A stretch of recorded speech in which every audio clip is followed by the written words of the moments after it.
TNXP stock analysis and price predictions for Monday. So it's Tonix Pharmaceuticals stock buy. I'm going to be breaking all of it down in this brief short 1 minute video. I'm the only guy in this space that can actually say they have done 43,000 videos in 5 years into the game. It's all on my YouTube channel. I've documented everything.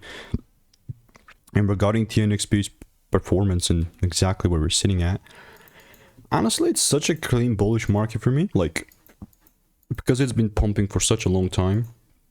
And I first began kind of sort of buying here when it was like 14 bucks.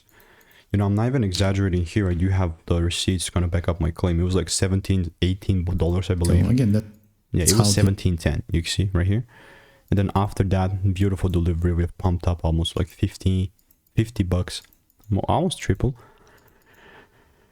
And actually, yeah, that is a triple. And unless I see a double break here, because now it's like 4:20 a.m. then I'm not just going to randomly buy. From like, rules must be met and all that good jazz. So I'll keep you updated, and if you want to get my money making emails and insights, click the first link in the description and I'll see you in the next one.